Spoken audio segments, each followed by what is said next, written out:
पिछली बार योग वशिष्ठ में पुरुषार्थ की प्रधानता का और अनेक युक्तियों द्वारा प्रारब्ध की दुर्बलता का विवेचन किया। आज योग वशिष्ठ में बताना चाह रहे हैं वशिष्ठ जी कि पुरुषार्थ की प्रबलता बताते हुए देव के स्वरूप का विवेचन तथा शुभ वासना से युक्त होकर सत्कर्म करने की प्रेरणा। क्या कह रहे हैं? पुरुषार्थ की प्रबलता मतलब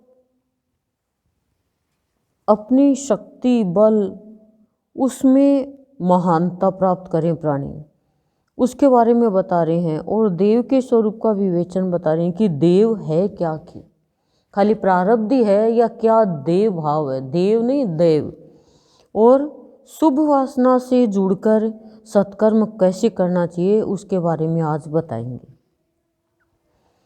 तो श्री वशिष्ठ जी कहते हैं, श्री राम बताओ तो सही, इस लोक में जो शूरवीर पराक्रमी बुद्धिमान और पंडित है वे किस देव की प्रतीक्षा करते हैं। प्रश्न किया है कि वशिष्ठ जी कहते हैं श्री राम से कि बताओ कि इस संसार में जो शूरवीर है पराक्रमी है और बुद्धिमान है, मतलब खूब इंटेलिजेंट है वो, और पंडित भी है, वो किस देव की पूजा करते हैं, किस देव की प्रतीक्षा करते हैं, कौन से प्रारब्ध की प्रतीक्षा करते हैं, कौन से कर्मों के फल की प्रतीक्षा करते हैं।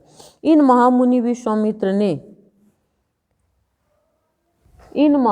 विश्वामित्र जी ने देव को दूर से ही त्याग कर पौरुष ही ब्राह्मणत्व प्राप्त किया है, पौरुष से ही ब्राह्मणत्व प्राप्त किया है और किसी साधन से नहीं किया है। कि महामुनि विश्वामित्र जी ने देव को दूर से ही त्याग दिया,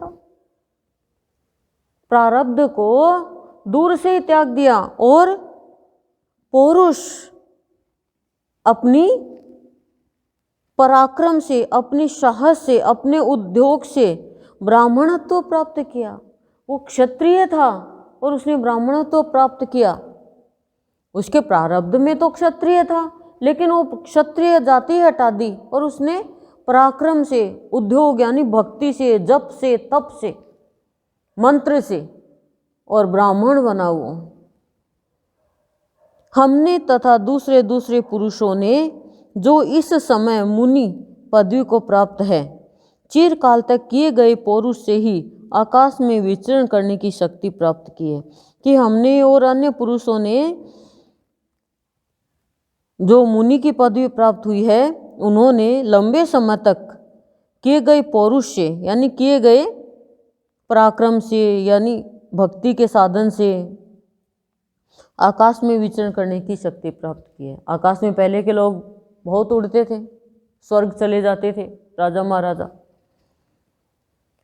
हिरण्यकशिपु आदि दानवेंद्रों ने पुरुषोचित प्रयत्न से ही देव समुदाय को दूर भगाकर त्रिलोकी का साम्राज्य प्राप्त किया है।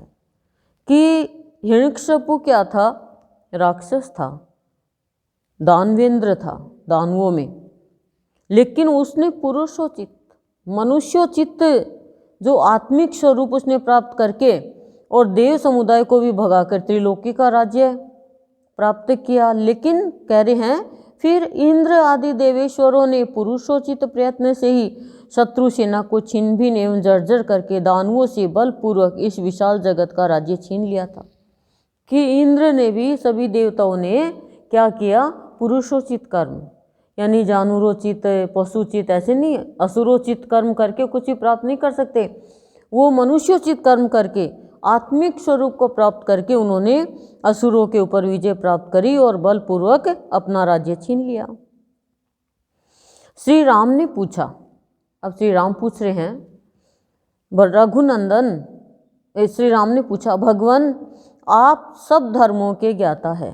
पहले तो वशिष्ठ जी कह रहे हैं राम को, अब रामचंद्र जी कह रहे हैं कि भगवान आप सब धर्मों के ज्ञाता हैं, कि आप सब धर्मों को जानने वाले, आप सब धर्मों को जानते हैं।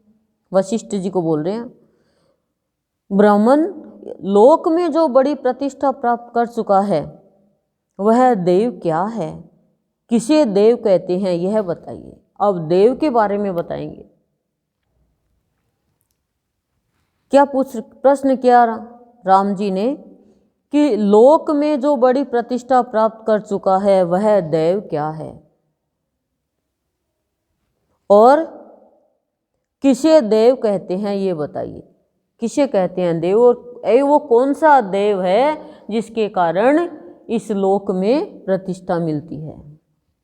अब ध्यान से सुनना कि देव किसे कहते हैं। श्री वशिष्ठ जी ने कहा, रघुनंदन, अवश्यम भावी फल से सुशोभित होने वाले पुरुषार्थ के द्वारा प्राप्त हुए फल का जो शुभ और अशुभ भोग है उसी को देव शब्द से कहा जाता है। समझ गए क्या कह रहे हैं कि वशिष्ठ जी कह रहे हैं कि रघुनंदन अवश्यम भावी, जिसमें कोई शंका नहीं, जो अवश्य होने वाला है, जो संभव है, उसके फल से सुशोभित होने वाले पुरुषार्थ के द्वारा, सुंदर होने वाले पुरुषार्थ के द्वारा प्राप्त हुए फल को जो शुभ और अशुभ भोग, दोनों भोग जो मिलने वाले, शुभ भी और अशुभ भी, उसी को देव शब्द से कहा जाता है। अब कोई शुभ फल की प्राप्ति होती है, शुभ कर्म की, तो कहते हैं ये तो प्रारब्ध है, और बुरे कर्म की होती है, शुभ कर्म, तो भी कहते हैं प्रारब्ध है। प्रारब्ध तो दोनों को ही बोलते हैं कि ये अपना अपना प्रारब्ध है, अपना अपना किस्मत है, अपना अपना भाग्य है। बहुत चीज़ बोलते हैं प्रारब्ध, उसको देव को, भाग्य को। तो पहले तो क्या बताया, शुभ और अशुभ भोग है उसी को देव शब्द से कहा जाता है। शुभ और अशुभ भोग को, कि दुख भोग रही है, सुख भोग रही है, ठीक है। अथवा पौरुष द्वारा इष्ट और अनिष्ट कर्म का जो प्रिय और अप्रिय रूप फल प्राप्त होता है उसी को देव नाम दिया गया। दूसरा पॉइंट बताया है कि पौरुष द्वारा इष्ट और अनिष्ट कर्म का, कि अपने साहस के द्वारा, अपने अनेक कर्मों के द्वारा, पराक्रम के द्वारा कोई भी अपने इष्ट को प्राप्त कर लेता है और कोई अनिष्ट को प्राप्त कर लेता है। कोई अपना साहस अनिष्ट में लगा देता है, कोई अपना साहस इष्ट में लगा देता है। तो इन दोनों को, इष्ट और अनिष्ट का जो कर्म है उसका प्रिय और अप्रिय फल प्राप्त होता है। भाई जो इष्ट को प्राप्त करेगा उसको तो प्रिय फल होगा, जो अनिष्ट करेगा किसी का तो उसको अप्रिय फल मिलेगा। नहीं चाहने वाला, जो प्यारा नहीं है वो, तो करें उसी को देव नाम दिया गया है। 2 पॉइंट हो गए। एकमात्र पुरुषार्थ से सिद्ध होने वाला जो अवश्यम भावी फल है वही इस जन समुदाय में देव शब्द से प्रतिपादित होता है। क्या? एकमात्र पुरुषार्थ से, खाली पुरुषार्थ के द्वारा जो सिद्ध होने वाला आवश्यक फल है, जो मिलेगा ही मिलेगा, वही इस जन समुदाय में देव शब्द से बताया जाता है, पुकारा जाता है। तीसरा पॉइंट हो गया ये। क्या? पुरुषार्थ के द्वारा इष्ट और अनिष्ट कर्म के अनुसार प्रिय और अप्रिय फल और शुभ और अशुभ भोग। 3 पॉइंट हो गए। सिद्ध पुरुषार्थ के शुभ और अशुभ फल का उदय होने पर जो यह कहा जाता है कि यह इसी रूप में मिलने वाला था, यही होनहार थी, इसी को देव कहते हैं। चौथा पॉइंट क्या बता रहे हैं? सिद्ध पुरुषार्थ के शुभ और अशुभ फल का उदय होने पर, सिद्ध मतलब पुरुषार्थ सिद्ध हो गया, यानी प्राप्ति हो गई कि मेरा काम सिद्ध हो गया, यानी पूर्ण हो गया। उस पुरुषार्थ के द्वारा शुभ और अशुभ फल का उदय होता है। अब जैसा प्राणी कर्म करेगा उसी के अनुसार शुभ और अशुभ फल मिलेगा। शुभ और अशुभ फल का उदय होने पर जो यह कहा जाता है कि यह इसी रूप में मिलने वाला था। हम क्या कहते हैं? ये ऐसे ही होने वाला था ये कार्य। तो कह रहे हैं इसी रूप में मिलने वाला था, यही होनहार थी, इसी को देव कहते हैं। कि यही होनहार थी यानी यही होने वाला था, इसी को प्रारब्ध कहते हैं। ये होने वाला था, ये घटित होने वाला था, ये भावी था, यानी आगे यही होने वाला था। कई बार कहते हैं ना ये तो होनहार थी, होने वाला ही था। कर्म 4 पॉइंट बता दिए। कर्म फल की प्राप्ति होने पर जो यह कहा जाता है कि ऐसी ही मेरी बुद्धि हुई थी, ऐसा ही मेरा निश्चय था, इसी का नाम देव है। कि कर्म फल की जब प्राप्ति हो जाती है और प्राणी बुद्धि रखता है कि मेरा यही निश्चय था, यानी मैं यही चाह रहा था कि ऐसा हो जाए, और इसी का नाम, और ऐसा ही निश्चय था, इसी का नाम देव है। हम कहते हैं मेरे मन में ऐसे ही चल रहा था, मेरी बुद्धि में ऐसे ही चल रहा था, यही मेरा निश्चय था कि मेरे जीवन में ऐसा हो जाए, और हो गया, तो कहते हैं यही देव यानी प्रारब्ध है। इष्ट और अनिष्ट फल के प्राप्त होने पर जो आश्वासन मात्र के लिए यह कहा जाता है कि मेरा पूर्व जन्म का कर्म ही ऐसा था, इस तरह की भावना को व्यक्त करने वाला वचन ही देव कहलाता है। क्या इष्ट और अनिष्ट फल के प्राप्त होने पर दो तरह के फल मिलते हैं प्राणियों को, या तो अच्छा या बुरा। या तो इष्ट का मतलब जो हम चाहते हैं, हमारा भगवान अच्छा फल देता है, और यह अनिष्ट यानी जो नहीं होने वाला, अनहोनी हो जाती है। दोनों ही फल मिलते हैं, लेकिन ये अवश्य आश्वासन मात्र के लिए यह कहा जाता है। ये मिलने फल के प्राप्त होने पर लोगों को आश्वासन देते हैं, सांत्वना देते हैं कि मेरा पूर्व जन्म का कर्म ही ऐसा था। ये आश्वासन देते हैं कि ये तो होनहार थी, पूर्व जन्म का कर्म ही ऐसा था।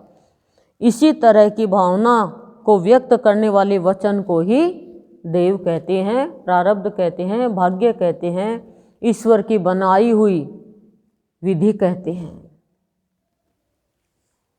इन्हीं को कितने रूपों में बता दिया, ये सब प्रारब्ध है। अब कह रहे हैं श्री राम, मनुष्यों के मन में पहले जो अनेक प्रकार की वासनाएं थी, वे ही इस समय कायिक वाचिक कर्म रूप में परिणत हुई है। कि कह रहे हैं हे राम, मनुष्य के मन में जो पहले अनेक प्रकार की वासनाएं थी, अब हमारे मन अंदर में जो वासनाएं आती है उसी के अनुसार वे ही समय पाकर कायिक यानी काया, वाचिक यानी वाणी, और कर्म रूप में परिणत हो गई, बदल गई। हमारी जैसी मतलब इच्छा, वासना मतलब हमारी जैसी इच्छा थी वैसे हमारे कर्म होंगे, ऐसे हमारी वाणी होंगी, और ऐसा ही हमारा ये कर्म होंगे, काया होगी। जीव में जिस प्रकार की वासना होती है वह शीघ्र ही वैसे ही कर्म करता है। बोले जीव जैसी वासना, जैसी इच्छा होती है वो वैसे ही कर्म करता है। अब जीव के मन में हो गई कि आज मैं ये चीज़ बना के खाऊं, वो खा लेता है, और नहीं बनानी आती तो बाजार से मंगा लेता है। अब हो गई मैं सूजी के चिल्ले बना के खाऊं, अब चाहे कोई को मतलब नहीं है, बना लिए, दो खा लिए, जीव की इच्छा हो गई।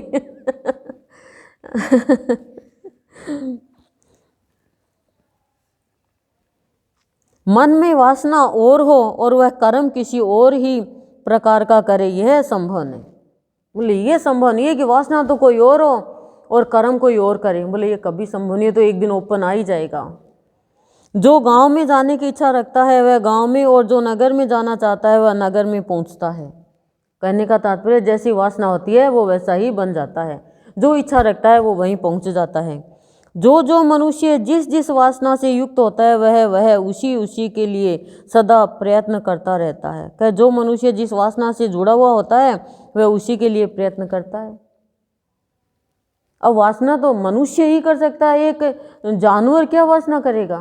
वो कहाँ से करेगा कि मैं तो पेड़े खाऊं, बर्फी खाऊं, लड्डू खाऊं? वो तो यही सोचेगा कहीं घर के आगे जाऊं, कोई रोटी डाल दे, कोई मुंह में रोटी दे दे, कोई गुड़ की डली दे दे, सकरात आई तो कोई गाजर डाल दे, कोई घेवर का टुकड़ा दे दे, गोपाष्टमी आई तो सोचे वही कुछ दे देगा। ऐसे वो थोड़ी ऐसे करी मेरे को श्राद्ध चल रही है तो मेरे को खीर पूड़ी बुला के जिमा दे, ऐसे तो कर ही नहीं सकता। अब एक भी कुछ भी नहीं है, प्रारब्ध है, तो वो महल में रहने की करे इच्छा तो कैसे प्राप्त होगी? तो वासना के अनुसार ही प्राणी को प्राप्ति होती है। पूर्व जन्म में फल की उत्कट अभिलाषा होने से जो कर्म प्रबल प्रयत्न के द्वारा किया जाता है वही इस जन्म में देव शब्द से कहा जाता है।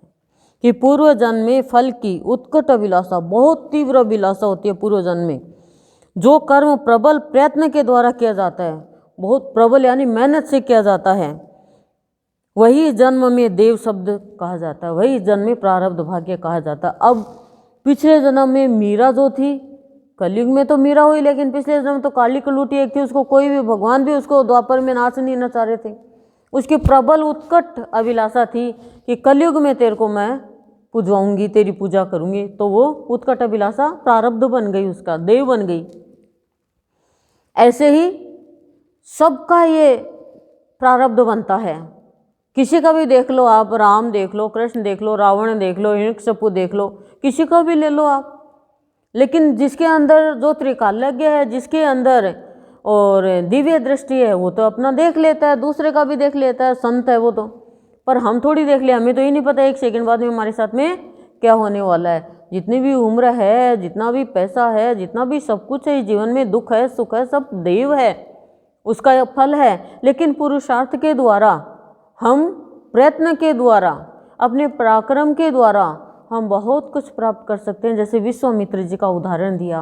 विश्वामित्र जी तो एक राजा थे और नाम भी विश्वजीत था। विश्वामित्र तो माँ गायत्री ने दिया कि तू विश्व का मित्र बन। बहुत कठोर तपस्या करी, बहुत, और इंद्र ने तपस्या भंग करने के लिए अप्सराओं को भेजा। कई अप्सराओं को तो पत्थर बना दिया, लेकिन मेनका के चक्कर में आ गया। क्यों आ गया? क्योंकि कामदेव ने कामबाण छोड़ दिया। तब उनके एक पुत्री पैदा हुई और वो पुत्री थी दमयंती। और पुत्री को जब इंद्र ने कहा तेरा काम तो हो गया, तुझे तो भंग करनी थी विश्वामित्र की ये तपस्या, क्योंकि इंद्र को तो डर रहता कि मेरा राज्य नहीं छीन ले। ये ताजुब की बात है, इंद्र का राज्य कौन छीनेगा? ऐसे ही लोगों में, कलयुग में, ये संसार में, ये नहीं छीन ले, ये नहीं छीन ले, ये नहीं छीन ले। कोई भी आगे बढ़े उसको ये लगा मेरा स्थान नहीं ले ले। तेरा स्थान जाना तो जाएगा, रहेगा तो रहेगा, तेरे पुरुषार्थ से रहेगा प्राणी। तो तपस्या भंग हो गई। अब मेनका को लेने आ गए। इंद्र ने कहा चलो, अब उसको तो यहाँ पे आके तो वात्सल्य का भाव हो गया, बेटी हो गई, तो कहा चलो नहीं तो मैं श्राप दे दूंगा। इंद्र ने अब विश्वामित्र को, वो तो सपने देखता है कि पुत्री हो गई, ऐसे हो गया, और ऐसे तो पहले से भी पत्नी थी उसके, रानी थी, बच्चे थे, अपने पुत्र को तो राजगद्दी दे के आया था वो। अब मेनका ने कहा तो उसके एकदम झटका लगा, ये क्या हुआ? पर वो तो प्रारब्ध था ना, वो तो देव था, वो तो होना ही था। यदि ये नहीं होती तो शांतनु है, ये महाभारत है, ये सारा कैसे चलता? उन्हीं से तो चला, उनके भरत पैदा हुआ।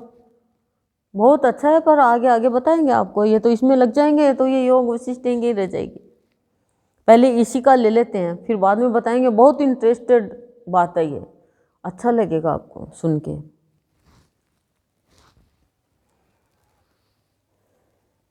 पूर्व जन्म के उस कर्म का पर्यायवाची शब्द देव है। पूर्व जन्म के उस कर्म का पर्यायवाची शब्द ही देव है, प्रारब्ध है पिछले जन्म में। तो इसलिए दुखी नहीं होना चाहिए, ये मान के चलना चाहिए कि मेरे को अब जो मेरे पास में है मेरे पूर्व जन्म का कर्म का फल है। मुझे ऐसा पति मिला, मुझे ऐसा बेटा मिला, मुझे ऐसी बहू मिली, मेरे को ऐसी बेटी मिली, मुझे ऐसा परिवार मिला। कैसा मिला? वैसा मिला जैसा मिला। हम चाहते वो नहीं मिला, यानी प्रारब्ध। हम चाहते वो मिल गया, वो भी प्रारब्ध है।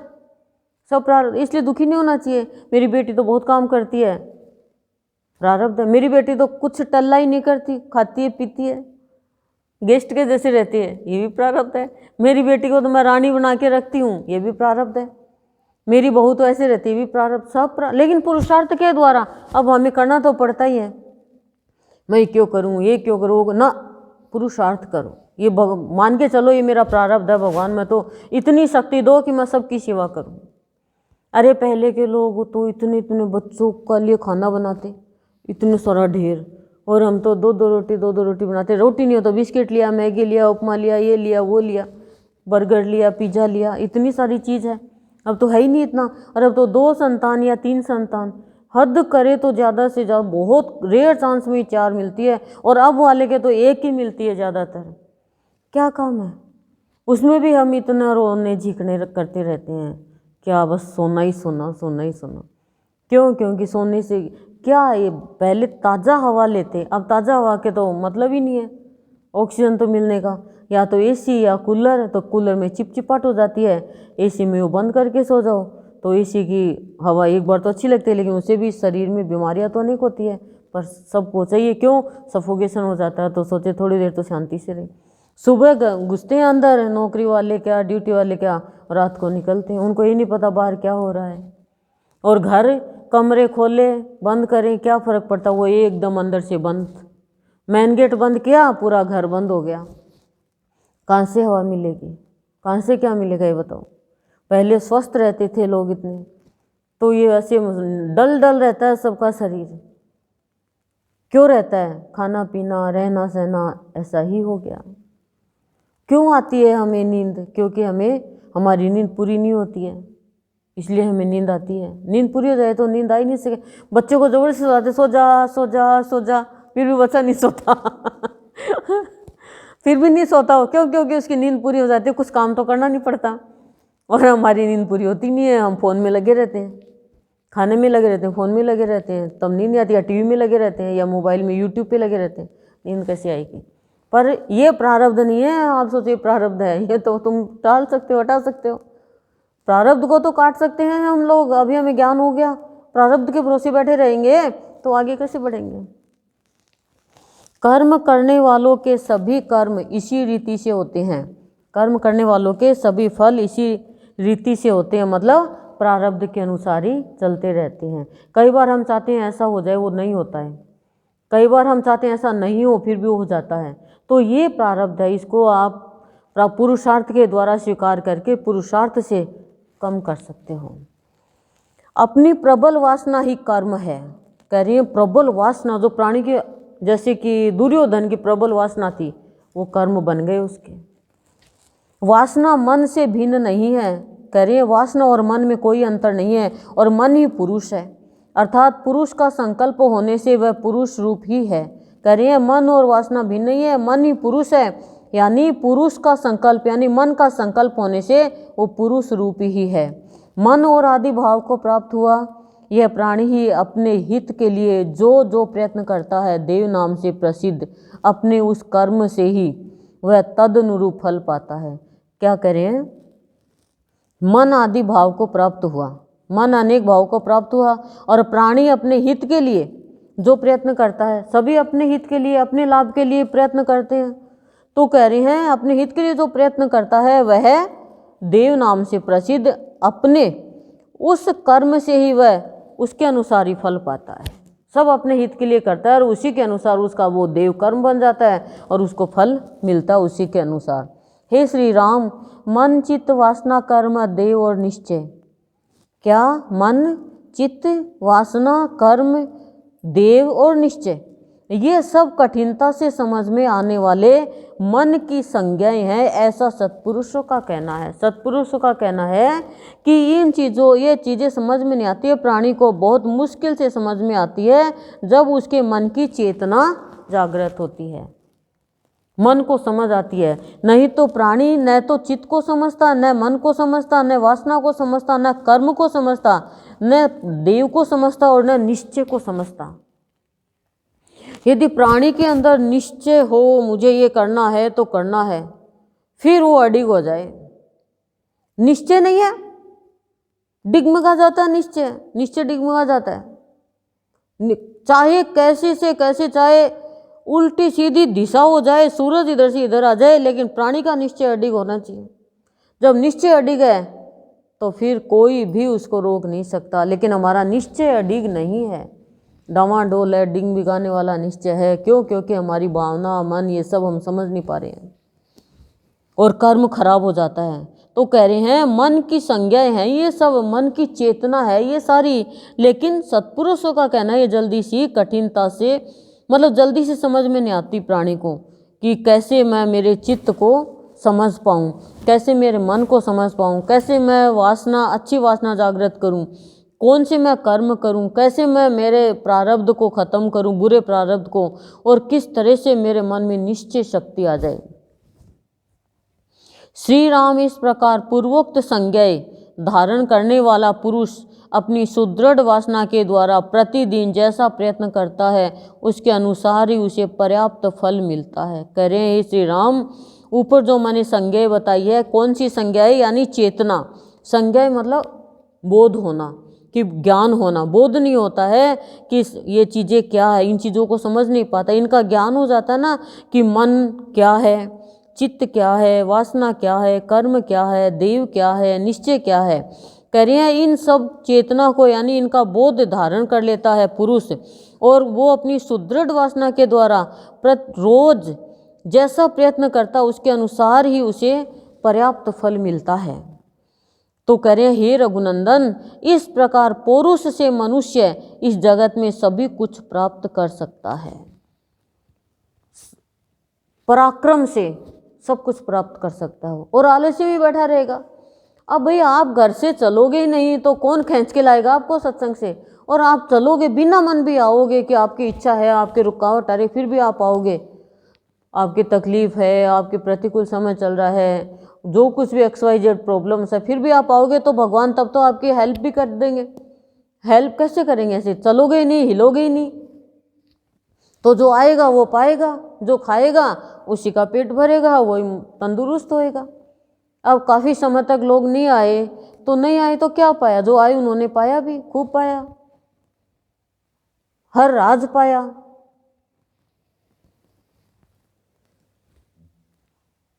रघुनंदन, इस प्रकार पौरुष से मनुष्य इस जगत में सभी कुछ प्राप्त कर सकता है, देव से नहीं। समझ रहे हो? देव से नहीं। ये मानो भाई मैं तो कर्म का फल ही है, उससे नहीं मिलेगा। प्रयत्न करोगे तो मिलेगा। अतः वह पुरुषार्थ तुम्हारे लिए शुभ फल देने वाला हो। कह रहे हो पुरुषार्थ तुम्हारे लिए शुभ फल देने वाला हो। ऐसा काम करेंगे कि भी वो अशुभ फल देने वाला हो तो फिर वो भी पुरुषार्थ है, बुरा भी पुरुषार्थ ही है।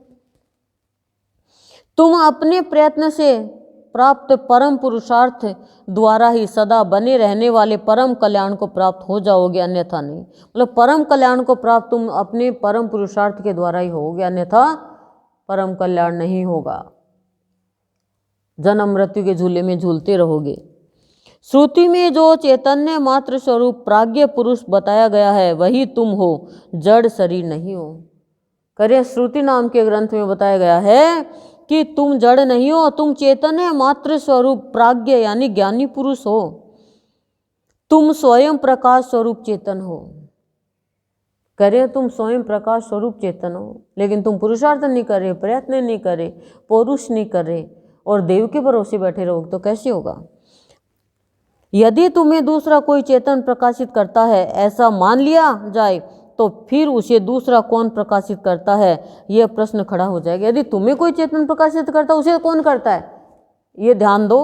यदि उसका भी कोई अन्य चेतन प्रकाशक हो तो फिर उसको कौन प्रकाशित करेगा? इस प्रकार अनावस्था दोष प्राप्त होता है। इस प्रकार बोले गुरुदेव कह रहे हैं कि अधीरता चंचलता का दोष हो जाता है। ऐसे में ऐसे मत सोचो उसको कौन करा, उसको कौन करा, उसको कौन करा, सब अपने स्वयं प्रकाशित है, प्रकाश है। अब हम ये जलाते हैं गैस प्लेट बर्नर जलाते हैं, उसमें प्रकाश आग तो है ही, लेकिन थोड़ी सी वो चेतना उसकी तिल्ली लगाने की आग की जरूरत है। यदि उसमें होगी नहीं तो वो कैसे जलाएगी? तो उसमें कहाँ से आएगी? दोनों में एक ही तो है। अब बिजली बंद कर दी, बिजली में तो पावर आ ही रहा है, पावर है, इसमें प्रकाश है, खाली स्विच तो ऑन करना है। ऐसे हमारा स्विच ऑन नहीं है, खाली स्विच ऑन होता है सत्संग में आके। तो कह रहे हैं ऐसे ये चंचलता की अवस्था बन जाती है, उसको कौन करता है? तुम सोचो कि तुम्हें कोई दूसरा प्रकाशित कर रहा है, ये नहीं। गुरु क्या करता है?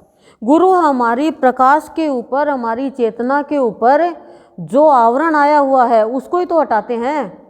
और क्या करते हैं? आँख खुली है, जग रहे हैं, आप आँख बंद है, हमें लग रहा सो रहे हैं लेकिन सो नहीं रहे, आँख बंद किए किए हम सुन रहे हैं।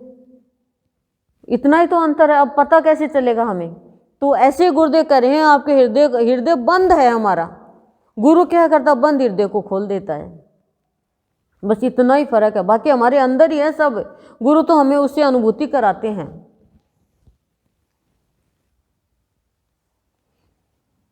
इसलिए मनुष्य को चाहिए, क्या चाहिए? मनुष्य को चाहिए, क्या चाहिए? कि वह शुभ और अशुभ मार्गों से बहती हुई वासना रूपिणी नदी को पुरुषोचित प्रयत्न के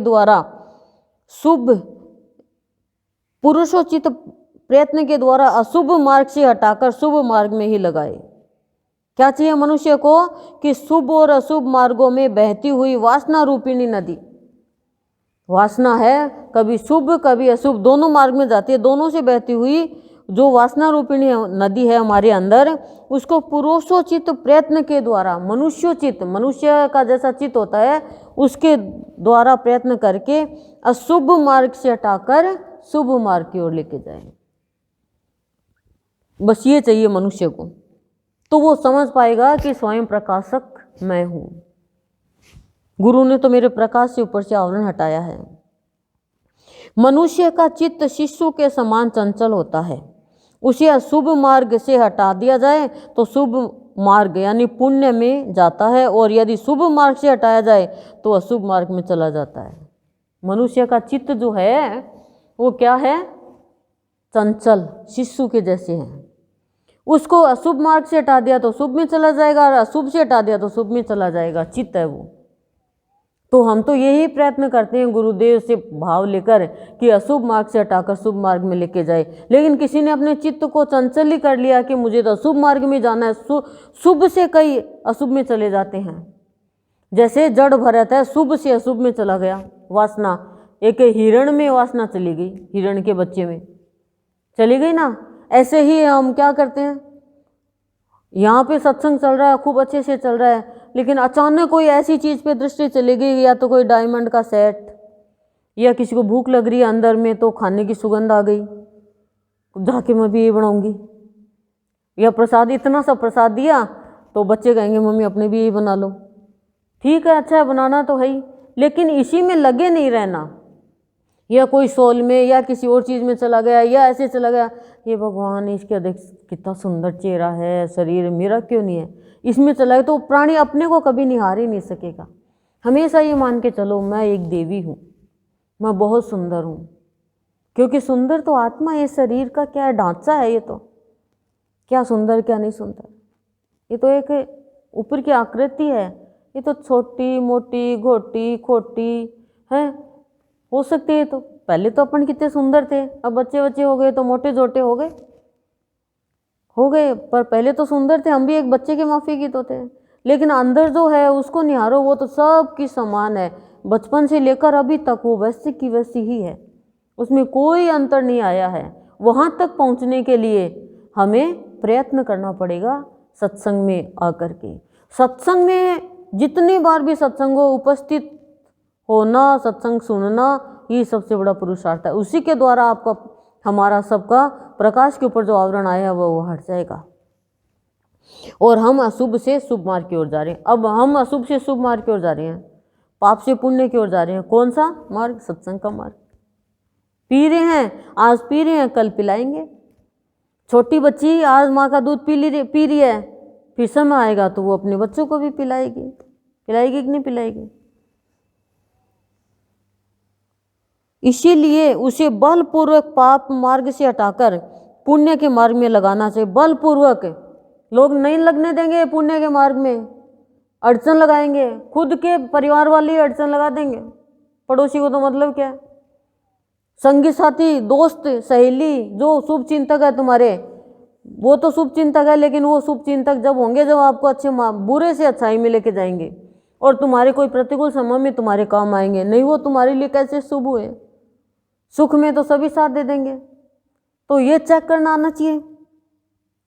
बलपूर्वक लगाना होगा, जबरदस्ती लगाना होगा। जैसे बलपूर्वक माँ बच्चे को दूध पिला देती है, कैसे रोएगा देख। बलपूर्वक दवाई देनी पड़ती है उसको, इंजेक्शन लगाना होता है बच्चे के, तो माँ पकड़ती है, पापा पकड़ते हैं, भाई पकड़ता है, और फिर जाके वो नर्स इंजेक्शन लगा देती है। और जबकि माँ को दर्द भी होता है कि मेरे बच्चे के लगे, भगवान मेरे लग जाए, लेकिन ठीक करना है उसको। ऐसे बलपूर्वक हमें पुण्य के मार्ग पे आना है। नहीं तो आलस्य है, वो एक हिंसा है, वो हमें आने नहीं देगा। वासना है ये, या और कोई XYZ काम हो जाएगा। इस प्रकार मनुष्य के लिए उचित है कि वह पूर्वोक्त क्रम से चित्त रूपी बालक को शीघ्र ही समता रूप सांत्वना देकर पुरुषोचित प्रयत्न के द्वारा धीरे धीरे आत्मस्वरूप में लगाए। कि मनुष्य को चाहिए कि वो मनुष्योचित कर्म करके अपने बालक रूपी चित्त को समता रूप में सांत्वना देकर, समता रूप में समभाव में सांत्वना दे, उसको ढांढस दे, और फिर मनुष्योचित प्रयत्न द्वारा धीरे धीरे आत्मस्वरूप में लगाए, धीरे धीरे सांत्वना दे करके। अभी परिवार में तो अनेक बाधाएं आती है, लेकिन इस समय जो हमारा सत्संग का फिक्स टाइम है, इस समय यदि कोई बाधाएं आए तो उसको राधा मान के चलो और वो अटेंड करो। उसके लिए यदि हमें कुछ कहे भी तो सुनने में हमारे कुछ असर नहीं होगा। ठंडे लोहे पे चाहे कितना भी मारो वो नहीं टूटेगा, तो ठंडा लोहा बन जाओ एकदम। चिकना घड़ा होता ना, वैसे बन जाओ। हट पूर्वक एकाएक उसका निरोध ना करे, हट पूर्वक निरोध ना करे चित्त का। पुरुषोचित प्रयत्न तो करो, लेकिन चित्त का तुरंत हट पूर्वक नहीं करे, यानी नष्ट नहीं करे, उसमें रुकावट नहीं करे। थोड़ी देर शांति समता का भाव लेकर आए, यानी कभी गुस्सा कर दिया चित्त में, कभी तो गुस्सा आ गया, कभी उसके लिए प्यार आ गया, कभी तो एकदम गुस्सा होते हैं, और फिर देखो हम कितना दुखी होते हैं अंदर में, सॉरी बोलना ही नहीं पड़े हमें, ऐसा काम करें ना। तो चित्त जैसे ही वो उग्र हो, वैसे चित्त को एक बार 2 मिनट के 1 सेकंड के लिए इसको चित्त को रोको, उसके बाद में सांत्वना दो। ना चित्त, चिड़चिड़ापन नहीं करना है, ना चित्त अब शब्द नहीं बोलने हैं, ना चित्त वहाँ नहीं जाना है, ना चित्त। जैसे अभी बैठे हो, चित्त आपका पता नहीं क्या क्या दिखा रहा होगा आपको। अभी मैं कहूँ चलो चित्त को भेजो, तो आप ये बता सकते हो रसोई में वहाँ चाय का डिब्बा पड़ा है, वहाँ चीनी का डिब्बा पड़ा है, इतने बर्तन सिंक में पड़े हैं साफ करने, 2 गिलास चाय के हैं, ये मैं दिखा दूँ आपको। मेरी रसोई मेरे को पूरी दिख रही है, पूरी दिख रही है, दिख रही कि नहीं दिख रही। अब जैसे गुरुदेव है, गुरु घर पे है, चित्त यहाँ आ गया, गुरुदेव ने आज क्या पहन रखा है, गुरुदेव कैसे लग रहे हैं, एक बार देख लिया तो फिर चित्त बता देगा ऐसे पहन रखा है। कई बार चित्त भूल जाता है, तो तुरंत मत नष्ट करो चित्त के अंदर जो गलत बात उठे और उठे, उसको शांत करो, सांत्वना दो, फिर धीरे धीरे उसको नष्ट करो। यही उसका लालन पालन है, चित्त का लालन पालन। चित्त को बालक बताया ना, ये लालन पालन है। अब बच्चे ने आकर के मम्मी से टॉफ़ी मांगी और मम्मी ने एक तपाक से चांटा मार दिया, बच्चा रोएगा, मम्मी की तकलीफ बढ़ेगी, और क्या होगा, पूरे दिन मन दुखी रहेगा। तो चित्त रूपी बालक है, कुछ भी दिखाए, करे, बोले, सोचे, समझे, तो उस चित्त को सांत्वना दो, उसको लालन पालन के लिए उसको तुरंत नष्ट मत करो, उसको समझाओ कि देख ये चित्त, ये काम तेरे अच्छे नहीं है, ये चंचलता अच्छी नहीं है, वहाँ क्यों जा रहा है, क्या होगा, तुझे थोड़ी खाना है, शरीर को खाना है, चित्त तुझे तो स्वाद भी नहीं मिलेगा, तो तू भक्ति का स्वाद ले, तुझे शांति मिलेगी। ऐसे चित्त को ध्यान से समझाओ। चित्त यानी मन है, हमारा हृदय है। लोक में मनुष्य जिस जिस विषय का अभ्यास करता है निसंदेह उसी में तन्मय हो जाता है। बोले लोक में मनुष्य जो अभ्यास करेगा जिस बात का, वो उसी में तन्मय हो जाएगा। बदमाशी का अभ्यास करेगा, बदमाशी में तन्मय हो जाएगा। बुराई का करेगा, बुराई में हो जाएगा। भक्ति का करेगा, भक्ति में हो जाएगा। हनुमान जी ने अभ्यास किया राम को पाने का, और राम में हो गए, राम राम राम राम राम। सबरी ने अभ्यास किया राम कब आओगे, राम मेरे कब आओगे, तो वो उसी में तन्मय हो गई, राम में। हुई कि नहीं हुई? यह बात बालकों से लेकर बड़े बड़े विद्वानों तक में देखी गई है। कह रहे हैं ये बात बालकों से, बच्चों से लेकर विद्वानों तक में है ये बात कि जो जैसा अभ्यास करता है वो उसी में तन्मय हो जाता है। अतः श्री राम, तुम परम कल्याण की प्राप्ति के लिए उत्तम पुरुषार्थ का आश्रय ले 5 इंद्रियों को जीतकर यहाँ शुभ वासना से युक्त हो जाओ। क्या अभ्यास किया कैकेयी ने मंथरा के साथ? मंथरा को हटाए क्यों नहीं? हटा देना चाहिए था, पुरुषार्थ हो जाता उसे, लेकिन वो अभ्यास करते करते मंथरा में ही उसकी बुराई में तन्मय हो गई और सब कुछ खत्म हो गया। तो क्या कह रहे हैं? निसंदेह उसी में तन्मय हो जाता। अब कह रहे हैं यह बात बालकों से लेकर विद्वानों तक देखी गई। अतः श्री राम, क्या कह रहे हैं श्री राम को? ये लास्ट वो पैराग्राफ चल रहा है, समझाना चाह रहे हैं पूरा सार। श्री राम, तुम परम कल्याण की प्राप्ति के लिए उत्तम पुरुषार्थ का आश्रय ले परम कल्याण की प्राप्ति के लिए हे प्रभु मुझे भी मेरा भी परम कल्याण हो। ये भावना हम भी रखें आज श्री राम के जैसे। हमारे भी गुरुदेव तो हमें आज्ञा दे रहे हैं, जैसे श्री राम को वशिष्ठ जी कह रहे हैं, वैसे मुझे तो ऐसा लगता है कि ये योग वशिष्ठ में वशिष्ठ जी के द्वारा नहीं, हमारे गुरुदेव के द्वारा गुरुदेव हम सबको समझा रहे हैं, हमें समझा रहे हैं कि तुम्हें कैसा जीवन जीना है। तो परम कल्याण की प्राप्ति के लिए पहली बात तो परम कल्याण की प्राप्ति की चाहत हो। परम कल्याण की प्राप्ति के लिए उत्तम पुरुषार्थ का आश्रय लें। उत्तम पुरुषार्थ क्या है? धर्म अर्थ का मोक्ष। और पांचों इंद्रियों को जीतकर, उत्तम पुरुषार्थ का आश्रय लेकर पांचों इंद्रियों को जीतकर, यानी इंद्रियों के वश नहीं हो हम, इंद्रियां हमें नहीं चलाए। घोड़े को मालिक चलाता है या मालिक को घोड़े चलाते हैं? पर हमने तो घोड़ों को 5 घोड़ियों को दे दिया, ले घोड़ियों चलाओ, घड़ागड़ घड़ागड़ घड़ागड़। कहीं भी रेस लगाओ तुम, बुराई में जाओ, अच्छाई में जाओ, विरोध में जाओ, निरोध में जाओ, यहाँ जाओ वहाँ जाओ, कहीं भी जाओ तुम जो कहोगे देंगे वो। इंद्रियों को कान ने सुना, दे दिया। त्वचा अच्छे अच्छे कपड़े चाहिए, जीभ का स्वाद चाहिए, सांसों में सुगंध चाहिए, आंखों में अच्छा जो हम चाहें वो चाहिए। कहीं पर भी जा रहे हैं, पुचके की रेडी मिल जाए, पुचके खाएंगे, पुचके खाएंगे, पुचके खाएंगे। दवाई की रेडी मिल जाए तो नहीं लेंगे। आइसक्रीम वाला मिल जाए, बच्चों के लिए आइसक्रीम दे दो भैया, पैक करके ले आएंगे, बाकी घर पे आएंगे, बच्चे पिघल नहीं जाए, जल्दी से खा लो, पिघल नहीं जाए। ये नहीं कहते हैं कि बच्चों उम्र पूरी नहीं हो जाए जल्दी से भगवान को भज लो ना, जीवन भी तो पिघल रहा है। पांचों इंद्रियों को जीतना होगा। अरे एक एक पशु तो एक एक इंद्रियों के वश में होता है, लेकिन मनुष्य पशु से भी गया गुजरा हो गया, वो पांचों इंद्रियों के वश में हो गया। जीभ से चटोरा हो गया, कानों से अपनी बड़ाई सुनने में मजबूर हो गया, त्वचा के लिए अच्छे कपड़े पहना, अच्छे बिस्तरों पे सोना, श्वासों में अच्छी अच्छी सुगंध इत्र की इनकी होनी चाहिए, आंखों से वही दृश्य देखें, मेला देखें, फिल्म देखें, यूट्यूब पे देखें, नाटक देखें, इसी में बस मोह रूपी दृष्टि हो गई। क्या किया?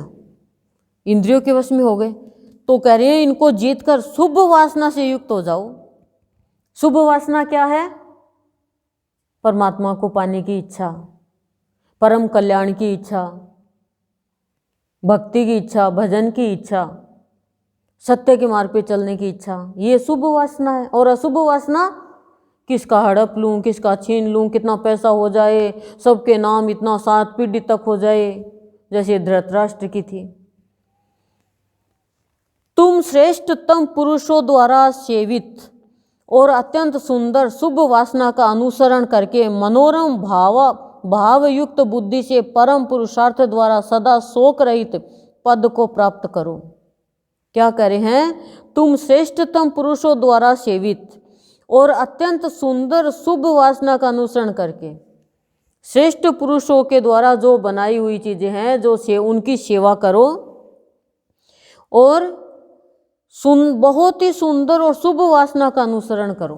वो श्रेष्ठ पुरुष जिस मार्ग पे चले उस मार्ग पे तुम चलो, उन्होंने जैसा कर्म किया वैसा कर्म करो। और सुंदर भावयुक्त, सुंदर भाव से जुड़ी तुम्हारी बुद्धि हो तो तुम परम पुरुषार्थ द्वारा सदा शोक रहित पद को प्राप्त होगे। परम पुरुषार्थ के द्वारा शोक रहित पद को प्राप्त होगे, जहाँ पे कोई भी शोक नहीं, यानी मन का कोई दुख नहीं रहेगा, सदा प्रसन्न रहोगे। और देखो श्री राम जी ने तो कितनी परेशानी आई, लेकिन मन का शोक नहीं हुआ उनको। तत्पश्चात उस शुभ वासना का भी परित्याग करके फिर उस शुभ वासना को भी छोड़ दो और पर ब्रह्म परमात्मा में भली भांति स्थित हो जाओ, तब जाके तुम पर ब्रह्म परमात्मा में स्थित होगे। शुभ वासना को भी छोड़ दो, पहले तो शुभ वासना को से युक्त हो जाओ जो परम कल्याण करेगी।